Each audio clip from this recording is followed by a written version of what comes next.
اور یہ قرآن پاک کو جو 30 اجزاء میں تقسیم کیا گیا ہے، 30 پاروں میں، تیسرے پارے کی یہ ایک سورہ ہے۔ اس سورہ کے اندر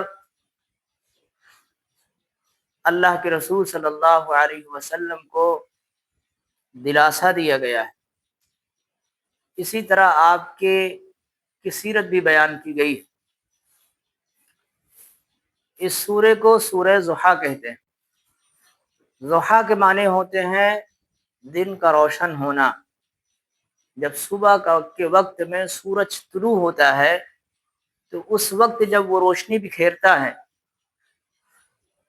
اور وہ آپ سمجھ لیجئے کہ 24 گھنٹے کے اوقات میں سب سے سنہرا وقت ہوتا ہے۔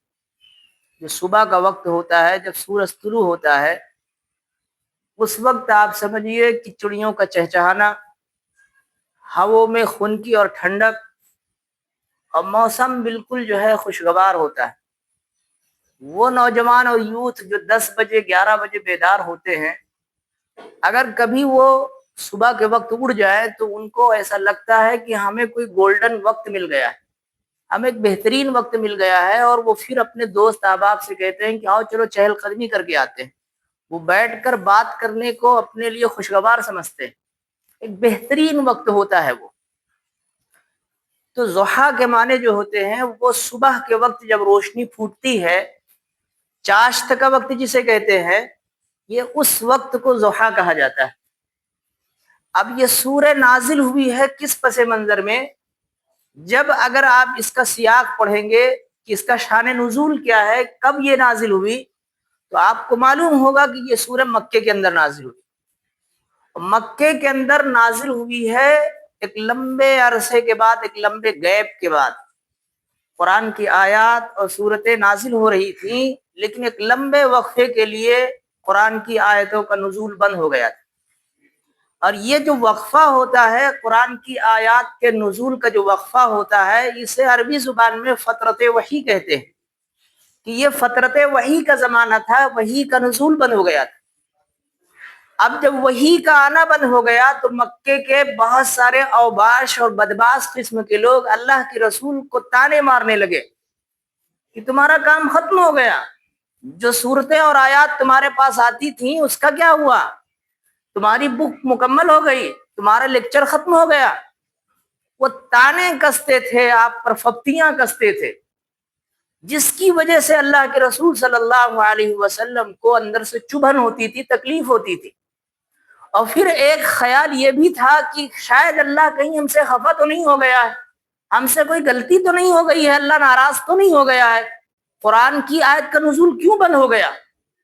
تو خود رسول اللہ صلی اللہ علیہ وسلم بیان کرتے ہیں کہ میری حالت اور کیفیت یہ تھی کہ میرا دل کرتا کسی پہاڑ پر جا کر اپنے آپ کو وہاں سے گرا دوں۔ ڈپریشن کی ایک کیفیت تھی۔ یہ بشری ایک تقاضا ہوتا ہے کہ جب انسان کو مشکلات کا سامنا کرنا پڑتا ہے، انسان کو مایوسی کا سامنا کرنا پڑتا ہے، تو انسان ڈپریشن میں جاتا ہے، اور جب وہ ڈپریشن میں جاتا ہے تو وہ اپنے آپ کو ختم کرنے کی کوشش کرتا ہے۔ وہ چاہتا ہے کہ وہ ہم اپنے آپ کو نقصان پہنچا لیں۔ آج کے یوتھ کا جو مسئلہ ہے، تو آپ دیکھیں گے کہ بہت سارے یوتھ ایسے ہیں جب ناکام ہو جاتے ہیں، کسی چیز سے مایوس ہو جائیں تو وہ ڈپریشن میں چلے جاتے ہیں۔ پھر ان کو دوستوں کے ساتھ بیٹھنا اچھا نہیں لگتا ہے، پھر ان کو باتیں کرنا اچھا نہیں لگتا ہے، تنہائی ان کو پسند ہو جاتی ہے۔ وہ اپنے آپ پہ کڑھتے ہیں، اپنی باتیں کسی سے شیئر نہیں کرتے۔ تو یہ جو سورہ نازل ہوئی ہے، یہ ایک لمبے وقفے کے بعد نازل ہوئی ہے، ایک لمبا گیپ رہا ہے، جسے میں نے آپ سے کہا کہ اسے فترت وحی کہتے ہیں۔ تو یہ آیت جب نازل ہوئی تو اللہ رب العزت نے قسم اٹھا کر کے جو ہے باتیں کہیں، والضحیٰ، قسم ہے اس وقت کی جب صبح روشن ہوتی ہے، قسم ہے اس وقت کی جب صبح نمودار ہوتی ہے، جب صبح اپنی روشنی بکھیر دیتی ہے۔ آگے قسم کھایا گیا واللیل اذا سجا، اور قسم ہے رات کی جب وہ پرسکون ہو جاتی ہے، جب وہ ساکن ہو جاتی ہے، ٹھہر جاتی ہے۔ بہت سارے لوگوں نے اس کا ترجمہ کیا واللیل اذا سجا کا کہ قسم ہے رات کی جب وہ ڈھانپ لے، لیکن یغشا کے معنی آتے ہیں کسی چیز کو ڈھانپنا۔ اس سے پہلے سورہ کے اندر جو سورہ شروع ہوئی ہے اس کا آغاز اسی سے ہوا واللیل اذا یغشا، قسم ہے رات کی جب وہ ڈھانپ لے ہر چیز کو. لیکن یہاں پر جو لفظ استعمال ہوا ہے واللیل اذا سجا، قسم ہے رات کی جب وہ چھا جائے، جب وہ جو ہے ساکن ہو جائے، ٹھہر جائے، جب ہر چیز پرسکون ہو جائے، کاروبار بند ہو جاتا ہے، آدمی اپنی مشغولیات سے ختم ہو جاتا ہے، کھانے پکانے کے جھنجھٹ ختم ہو جاتے ہیں اور بالکل سکون کی کیفیت ہو جاتی ہے. اور ان ممالک کے اندر جہاں پر 6 مہینے دن اور 6 مہینے رات ہوتے ہیں، جب پرسکون وقت ہوتا ہے تو ایسے وقت میں لوگ ڈپریشن میں جاتے ہیں، ایسے وقت میں لوگ جو ہے مایوسی کے شکار ہوتے ہیں. تو یہ دراصل اللہ کے رسول کی کیفیت کو بیان کرنے کے لیے تعبیر استعمال کی گئی کہ وقت ضحیٰ، قسم ہے اس وقت کی جب صبح نمودار ہو، واللیل اذا سجا، اور قسم ہے رات کی جب وہ ساکن ہو جائے، پرسکون ہو جائے. ما ودعک ربک وما قلی، کہ آپ کے رب نے آپ کو الوداع نہیں کہا ہے. یہ دراصل جو اللہ کے رسول کے دل کے اندر خلش تھی، جو دل کے اندر ڈر تھا کہ کہیں اللہ ناراض تو نہیں ہو گیا ہے، کہیں اللہ خفا تو نہیں ہو گیا ہے، کہیں ہم کو خیر بات تو نہیں کہہ دیا، الوداع تو نہیں کہہ دیا ہے. تو اللہ رب العزت ما ودعک ربک وما قلی، کہ آپ کے رب نے آپ کو الوداع نہیں کہا ہے اور نہ آپ سے ناراض ہوا ہے، نہ خفا ہوا ہے. یہ تعبیر جب آپ پڑھیں گے، عربی زبان سے واقفیت پیدا کریں گے، تو آپ کو معلوم ہوگا کہ جب عربی زبان میں لفظ ماں کے ساتھ کوئی عبارت بولی جاتی ہے، جیسے ما ودعک ربک وما قلی، 2 جگہ ماں کا لفظ استعمال کیا گیا، تو اس کے معنی ہوتے ہیں اس کے بالکل اپوزٹ. یعنی آپ کا رب آپ سے ناراض نہیں ہوا ہے، اس کا مطلب خوش ہے. یہ میں وضاحت اس لیے کر رہا ہوں کہ کہیں آپ یہ نہ تصور کریں ناراض نہیں ہوا ہے تو خفگی ہوگی، ناراض نہیں ہوا ہے تو ضروری نہیں کہ خوش ہو. تو اس لیے میں نے کہا کہ جب کوئی لفظ استعمال ہوتا ہے اس طریقے کے تو اس کے اپوزٹ معنی ہوتے ہیں. ناراض نہیں ہوا ہے تو مطلب خوش ہوا ہے. تو ما ودعک ربک وما قلی، آپ کے رب نے آپ کو الوداع نہیں کہا ہے اور نہ آپ سے ناراض ہوا ہے. وَلَلْآخِرَةُ خَيْرٌ لَكَ مِنَ الْأُولَى، اور آپ کا جو انجام ہوگا وہ آپ کے آغاز سے بہتر ہوگا، یا آپ کی دنیا کی زندگی سے بہتر آپ کی آخرت کی زندگی ہے. یہ میں نے 2 ترجمے اس لیے کیے ہیں کیونکہ اس میں دونوں معنی شامل ہیں. اگر صرف دنیا سے آخرت کو کمپیئر کرنا ہوتا تو یہاں پر تعبیر یہ ہوتی وَلَلْآخِرَةُ خَيْرٌ لَكَ مِنَ الدُّنْيَا، من الاولا نہیں ہوتا، یہاں من الدنیا ہوتا، کہا جائے دنیا سے بہتر آپ کی آخرت کی زندگی ہے. لیکن یہاں پر جو لفظ استعمال ہوا ہے کہ آپ کی پہلی زندگی سے زیادہ بہتر آپ کی دوسری زندگی ہوگی، یعنی آپ کا جو انجام ہوگا، جو آپ کا کی جو ہے اینڈنگ ہوگی وہ بہت زیادہ ہیپی ہوگی. آپ کا جب اختتام ہوگا وہ بہت خوشگوار ہوگا. یہ دراصل مکے کی جو زندگی تھی جس میں پریشانیاں تھیں، کلفتیں تھیں، مصیبتیں تھیں، تکلیفیں تھیں، لوگ زک کرتے تھے، لوگ تانے دیتے تھے، لوگ آپ پر فپتیاں کستے تھے اور نہ جانے کتنے ظلم آپ پر ڈھاتے تھے. تو یہ دراصل کہا جا رہا ہے کہ یہ جو آپ کے آغاز میں آپ پر ظلم ڈھائے جا رہے ہیں، یہ جو آپ کو پریشان کیا جا رہا ہے، یہ جو آپ پر مظالم ڈھائے جا رہے ہیں، یہ سب ختم ہو جائیں گے، غبار کی طرح اڑ جائیں گے. اور آپ کا جو اختتام ہوگا، جو آپ کا جو ہے انجام آخر میں ہوگا، وہ آپ کے آغاز سے کہیں زیادہ بہتر ہوگا. اب دیکھ لیجئے مکے کی زندگی کہ مکے میں بے شمار تکلیفیں سہنی پڑی، آپ کو بے شمار پریشان کیا گیا، یہاں تک کہ آپ کے ملک سے نکلنے کے لیے آپ کو مجبور کیا گیا، آپ ہجرت کر کے مدینہ آ گئے. لیکن جب مدینہ آئے تو مدینے کے اندر آپ کو ایک بہترین جو ہے سوسائٹی ملی، وہاں کے لوگ آپ کی رائے سے جو ہے متفق ہوئے اور پھر ایک بہترین ریاست قائم کی گئی. گرچہ مکے کے لوگوں نے چاہا کہ اس ریاست کو تباہ کر دے، جس کے لیے غزوہ بدر برپا کی، غزوہ احد برپا ہوئی، غزوہ خندق برپا ہوئی اور تمام دشمنوں کو لے کر کے آئے، مدینے پر چڑھائی کی اور سوچا کہ اسلام کا جو ہے چراغ گل کر دیں گے. لیکن جو ہے اللہ رب العزت نے پہلے کہہ دیا کہ آپ کا جو انجام ہوگا، آپ کا جو اختتام ہوگا، وہ آپ کے اینڈنگ جو ہوگی وہ بہتر ہوگی، آپ کے آغاز سے کہیں زیادہ بہتر ہوگی. تو آپ دیکھیے کہ اللہ کے رسول صلی اللہ علیہ وسلم کا جو آخری انجام ہے کہ تقریباً 1.25 صحابہ کرام نے اسلام قبول کر لیا، اور آپ کے زمانے کے اندر دوسرے ممالک کے اندر آپ نے خطوط لکھ کر بھیجے بادشاہوں کے کہ اسلام کے آغوش میں پناہ لے لو۔ اور پھر اللہ کے رسول صلی اللہ علیہ وسلم جب مکے میں داخل ہوئے، وہی شہر ہے کہ جہاں پر آپ نے زندگی بسر کی ہے، آپ کو لوگوں نے پریشان کیا ہے، آپ کے اوپر کوڑے ڈالے ہیں اور آپ پر اوجھڑیاں ڈالی ہیں، آپ کے گردن کے اندر جو ہے پھندے ڈالے ہیں، آپ کے صحابہ کو پریشان کیا گیا ہے، اسی شہر کے اندر اللہ کے رسول جب داخل ہوتے ہیں فتح کر کے مکے کو، وہی شہر ہے مکہ جس سے آپ کو نکالا گیا، آپ کے ملک سے نکالا گیا، کہ آپ جب مدینہ جا رہے تھے تو آپ خانہ کعبہ کو دیکھ کر کے کہہ رہے تھے میرا دل نہیں چاہتا کہ میں تجھے چھوڑ دوں، لیکن یہاں کے لوگوں نے جو ہے ہم کو مجبور کر دیا ہے جس کی وجہ سے ہم تجھے چھوڑ کر جا رہے ہیں۔ آپ اسی مکے کے اندر دوبارہ واپس آتے ہیں تو مکے کے لوگ لرزاں ہیں، ڈر رہے ہیں کہ اب تو ہمارا انجام بہت برا ہوگا، اب تو ہم سے بدلہ لیا جائے گا، ہم نے تو فلاں کو پریشان کیا، نبی کو پریشان کیا، ان کے صحابہ کو پریشان کیا، ڈر رہے ہیں۔ لیکن اللہ کے رسول صلی اللہ علیہ وسلم جب اسی مکے میں داخل ہوتے ہیں تو فرماتے لا تثریب علیکم اليوم، آج تم سے کوئی بدلہ نہیں لیا جائے گا، تم سب آزاد ہو، کسی کے گھر میں جا کر پناہ لو، اپنے گھر کے اندر پناہ لے لو، مکہ مکرمہ کے غلاف، خانہ کعبہ کے غلاف میں پناہ لے لو، تم میں سے ہر کوئی آزاد ہے، کسی سے کوئی بدلہ نہیں لیا جائے گا۔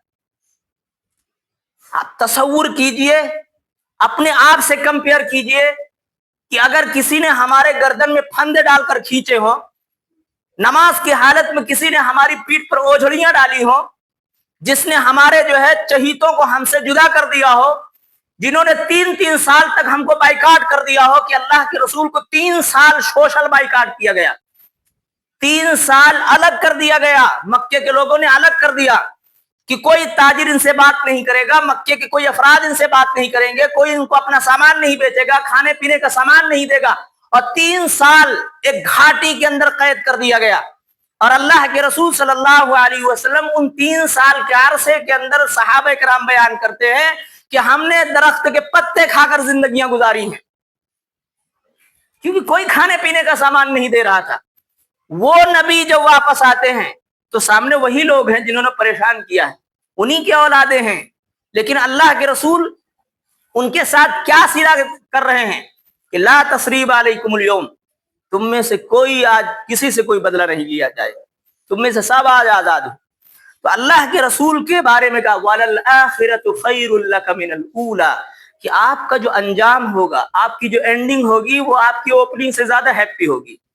جب ہم میں سے کوئی بچہ یا کوئی بڑا شخص کوئی کہانی پڑھنا شروع کرے اور اس کہانی کا اینڈ پہلے بتا دیا جائے تو اس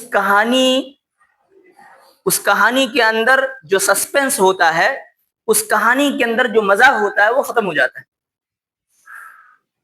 یا ہم اگر کوئی دنیا میں کوئی کوشش کر رہے ہیں، کوئی محنت کر رہے ہیں، کہیں پر پہنچنا چاہتے ہیں، اور ہمیں پہلے بتا دیا جائے کہ تم کامیاب ہوگے، اس وقت لگن بڑھ جاتی ہے، اس وقت محنت بڑھ جاتی ہے کہ کامیابی مقدر ہوگی، فیل نہیں ہوں گے۔ اللہ کے رسول صلی اللہ علیہ وسلم کو اللہ نے بتا دیا کہ آپ کی جو اینڈنگ ہوگی وہ بہت خوشگوار ہوگی۔ وَلَلْآخِرَةُ خَيْرٌ لَكَ مِنَ الْأُولَى وَلَسَوْفَ يُعْطِيكَ رَبُّكَ فَتَرْضَى، اور آپ کا رب آپ کو وہ عطا کرے گا جس سے آپ خوش ہو جائیں گے۔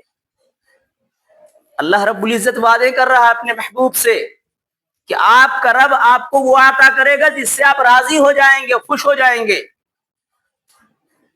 وَرَفَعْنَا لَكَ ذِكْرَكَ، آپ کا مقام بلند کر دیا جائے گا، آپ کا ذکر بلند کر دیا جائے گا۔ اِذَا جَاءَ نَصْرُ اللَّهِ وَالْفَتْحُ، یہ پوری سورہ نازل ہوئی کہ لوگ اسلام کی آغوش میں جوگ در جوگ داخل ہوں گے، اور پھر اللہ کے رسول صلی اللہ علیہ وسلم کو کل میدان حشر کے اندر شفاعت کا حق دیا جائے گا، اور اللہ کے رسول اپنے امتیوں کی شفاعت کریں گے۔ لیکن جو شفاعت ہوگی وہ اللہ کے اذن سے ہوگی، اللہ رب العزت اجازت دیں گے کہ شفاعت کرو اور آپ شفاعت کریں گے۔ ہم لوگ یہ لفظ بار بار سنتے ہیں کہ اللہ کے رسول سفارش فرمائیں، یقیناً سفارش فرمائیں گے، لیکن کن کی سفارش کریں گے؟ جنہوں نے نبی کے طریقے کو چھوڑ دیا ہے، جو دین سے الٹے پاؤں پھر گئے ہیں، جنہوں نے رسول کی زندگی میں اتباع نہیں کی ہے، جو رسول کے نقش قدم پر چلتے ہی نہیں ہیں، کیا رسول ان کی اطاعت، کیا رسول ان کی سفارش کریں گے؟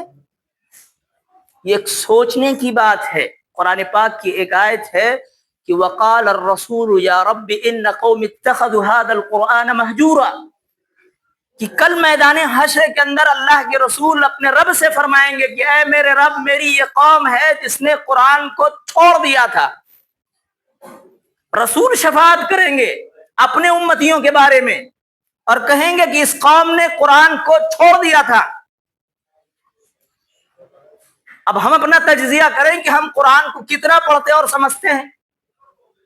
یہ قرآن پاک جو اللہ کے رسول پر نازل ہوئی ہے، یہ ہم سب کی ہدایت کے لیے نازل ہوئی ہے۔ یہ قرآن پاک اس لیے نازل ہوئی تھی تاکہ اس کے مطابق ہم زندگی بسر کریں۔ یہ قرآن پاک اس لیے نازل ہوئی تھی تاکہ اسے ہم سب سمجھ سکے، لیکن ہم نے تو قرآن پاک کو برکت کی کتاب بنا دیا ہے، ہم نے تو قرآن پاک کو طاق کی زینت بنا کر سجا دیا ہے، ہم نے تو قرآن پاک کو برکت کی کتاب تصور کر لیا ہے کہ اگر کوئی اپنا مکان نیا بناتا ہے، اپنی دکان نہیں کھولتا ہے، تو وہ قرآن پڑھ کر کے اپنی دکان کے لیے برکت حاصل کرے گا۔ ہم نے تو قرآن کو یہ سمجھ لیا ہے کہ یہ بخشش کی کتاب ہے، اس کتاب کو پڑھ کر کے مردوں کو بخشایا جاتا ہے، جبکہ قرآن نے اپنا پہلا تعارف کرایا ہے، پہلا پارہ آپ پڑھیے، الف لام میم ذالک الکتاب لا ریب فیہ ھدی للمتقین کہا ہے کہ یہ وہ کتاب ہے جس میں شک اور شبہ کی گنجائش نہیں ہے، اور یہ کتاب جو اللہ کا ڈر رکھتے ہیں، اللہ کا خوف رکھتے ہیں، ان کے لیے ہدایت کی کتاب ہے۔ قرآن اپنے آپ کو کہہ رہا ہے کہ میں ہدایت کی کتاب ہوں، اور امت مسلمہ اس کو سمجھنے کے لیے تیار نہیں ہے۔ مسلمان یہ سمجھتا ہے کہ یہ سمجھنے کی کتاب نہیں ہے، اس کو علماء سمجھے، حفاظ سمجھے۔ میں کیوں سمجھوں؟ آپ اس لیے سمجھیں کیونکہ آپ مسلمان ہیں، آپ اس لیے سمجھیں کیونکہ آپ رسول اللہ کا کلمہ پڑھتے ہیں، آپ اس لیے اس کو سمجھیں کیونکہ آپ کو رسول کی اتباع کرنی ہے، اور رسول کی اتباع تب تک آپ نہیں کر سکتے جب تک کہ آپ قرآن نہ پڑھیں۔ قرآن پاک کے ساتھ ہم نے ظلم کیا ہے، تو اللہ رب العزت نے یہ جو کہا وَلَسَوْفَ يُعْطِيكَ رَبُّكَ فَتَرْضَىٰ، کہ ہم اللہ کے رسول آپ کو وہ عطا کریں گے کہ آپ خوش ہو جائیں گے۔ شفاعت کا حق اللہ کے رسول کو دیا جائے گا اور آپ شفاعت کریں گے، لیکن کیا اسی قوم کی شفاعت کریں گے جس نے قرآن کو سمجھا ہی نہیں، جس نے قرآن کو پیٹ پیچھے ڈال دیا ہے؟ ہمارے نوجوان ہیں، ہمارا یوتھ ہے، ہمارے بوڑھے ہیں، آپ ان سے اذان کے جو الفاظ جو آپ پیدا ہوتے ہی کان سے سنتے ہیں اور مرنے تک آپ سنتے ہیں، ابھی لوگوں سے پوچھا جائے کہ اشہد ان لا الہ الا اللہ کا کیا مطلب ہوتا ہے، حی علی الصلاۃ کا کیا مطلب ہوتا ہے، حی علی الفلاح کا کیا مطلب ہوتا ہے، ہم نہیں جانتے ہیں، ہم کو نہیں پتا ہے۔ کیوں نہیں پتا؟ کیا آپ مسلمان نہیں ہیں؟ کیا آپ کو یہ چیز جاننی نہیں چاہیے؟ کیا آپ کو یہ چیز سمجھنی نہیں چاہیے؟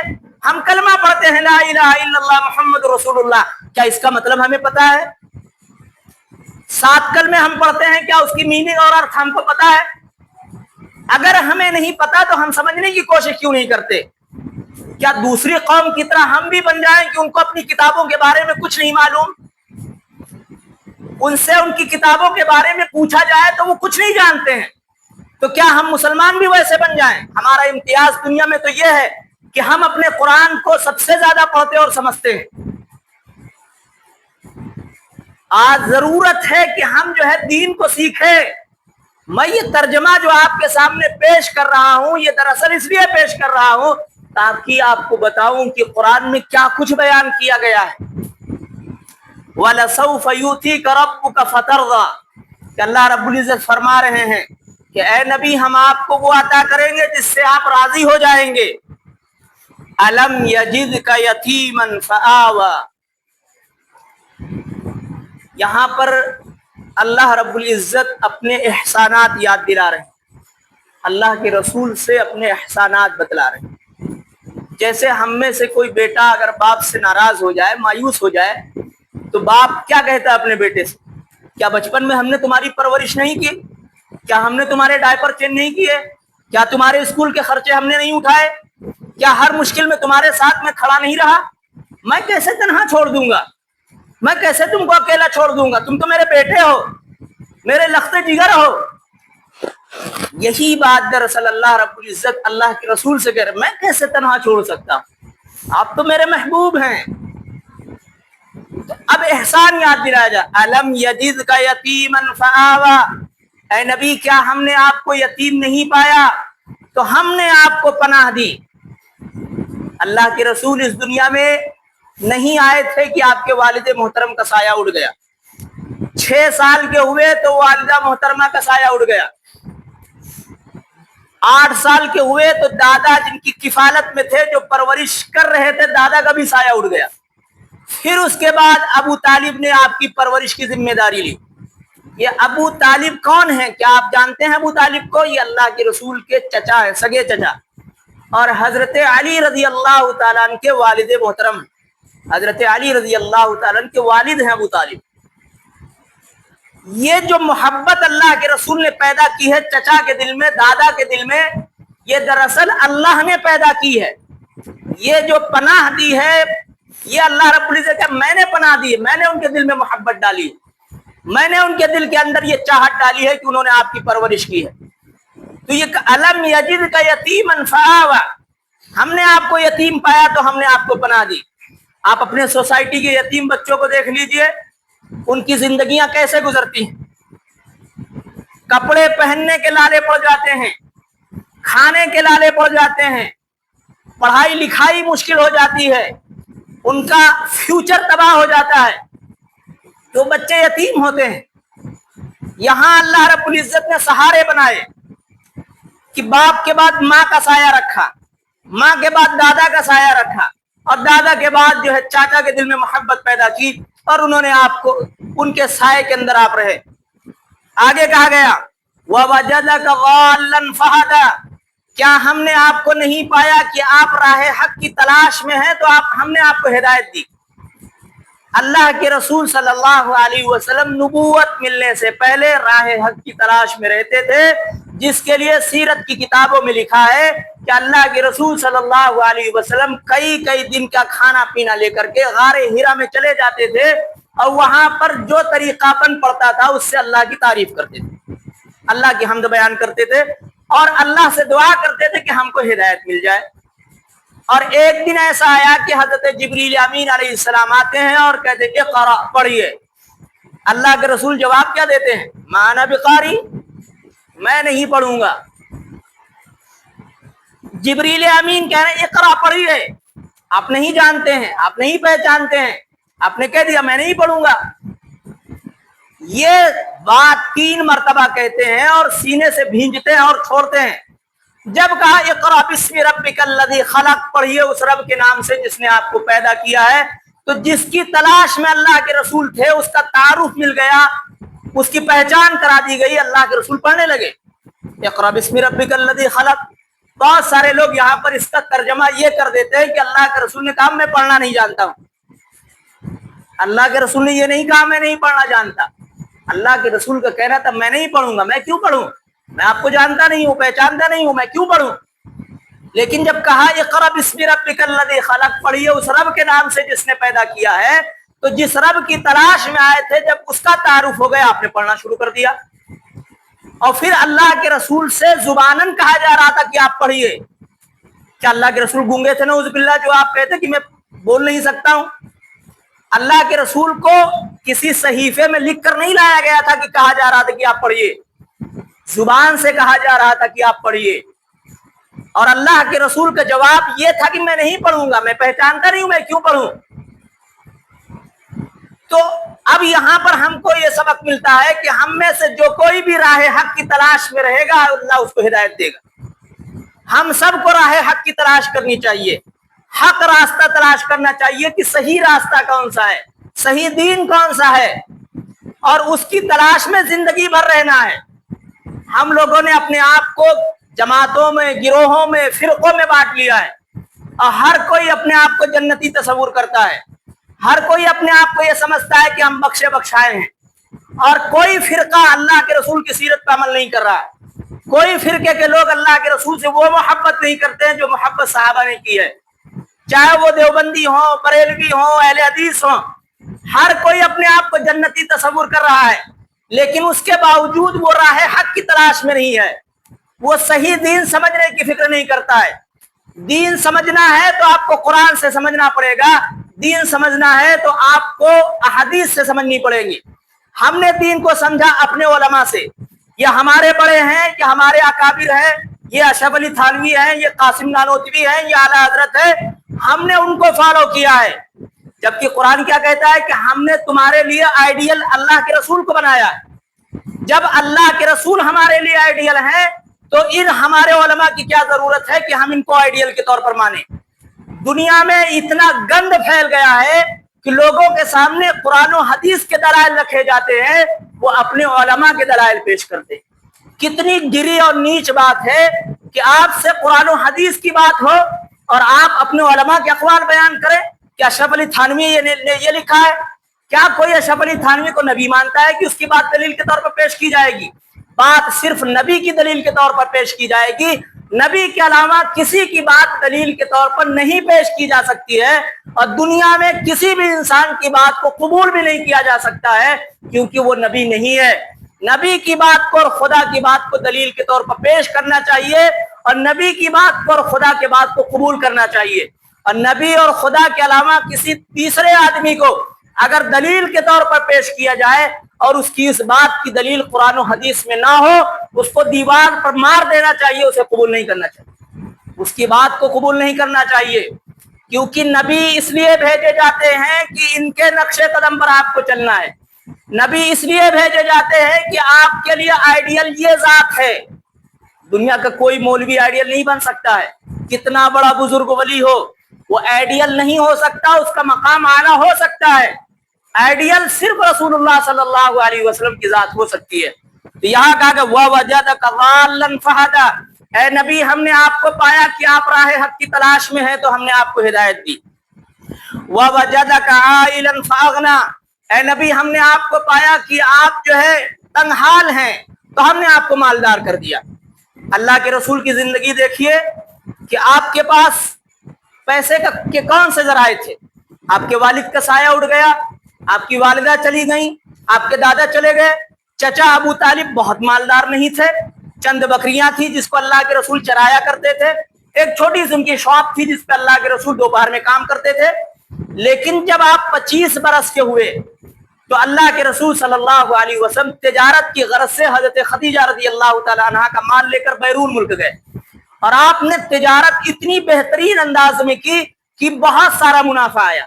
جب وہ منافع حضرت خدیجہ رضی اللہ تعالیٰ عنہ نے دیکھا کہ اس سے بہت پیسہ کمایا گیا ہے، تو کیونکہ اللہ کے رسول کو مکے کے اندر لوگ امانت دار اور صادق کے نام سے جانتے تھے، حضرت خدیجہ بیوہ ہو چکی تھی، ان کی پہلی شادی 2 ہو چکی تھی، اس کے بعد ان کے نکاح کے پیغامات آ رہے تھے، لیکن انہوں نے سارے پیغامات کو منع کر دیا اور اپنی ایک خادمہ کے ذریعے سے اللہ کے رسول کو پیغام بھیجا۔ اور حضرت خدیجہ کی عمر 40 سال کی ہے اور اللہ کے رسول کی عمر 25 سال کی ہے، مطلب اپنے سے 15 سال کے چھوٹے لڑکے کے لیے آپ نے نکاح کا پیغام بھیجا۔ جب اللہ کے رسول کے پاس پیغام آیا تو اللہ کے رسول نے قبول کر لیا۔ جب اللہ کے رسول کا حضرت خدیجہ رضی اللہ تعالیٰ عنہ سے نکاح ہوا تو حضرت خدیجہ رضی اللہ تعالیٰ عنہ نے اپنے تمام دولت کا وارث اور مالک اللہ کے رسول کو بنا دیا۔ تو اللہ کے رسول جو تنگحال تھے آپ کو مالدار کر دیا اللہ رب العزت نے، ایک رشتے ازدواج میں باندھ کر کے کہ مالی جو تنگی تھی وہ مالی تنگی اللہ رب العزت نے دور کر دی کہ حضرت خدیجہ سے آپ کا نکاح ہوا۔ تو یہاں کا وَوَجَدَكَ ضَالًّا فَهَدَىٰ وَوَجَدَكَ عَائِلًا فَأَغْنَىٰ، اے نبی ہم نے آپ کو تنگحال پایا تو ہم نے آپ کو مالدار کر دیا۔ فَأَمَّا الْيَتِيمَ فَلَا تَقْهَرْ، یہ احسانات ذکر کرنے کے بعد اللہ کے رسول کو پیغام دیا گیا، اور اللہ کے رسول کے ساتھ ساتھ تمام امت کے لوگوں کو پیغام دیا گیا کہ اے نبی اگر آپ کے پاس یتیم آئے تو آپ اس کو ڈانٹو نہیں۔ اگر کوئی یتیم آتا ہے آپ کے پاس ضرورت اپنی رکھتا ہے تو اس کو نہ ڈانٹیے، نہ اللہ کے رسول ڈانٹیں گے نہ آپ کی کوئی امت ڈانٹے گی۔ اور آگے کہا ہے وَأَمَّا السَّائِلَ فَلَا تَنْهَرْ، اور اگر کوئی سائل آتا ہے، مانگنے والا آتا ہے، سوال کرنے والا آتا ہے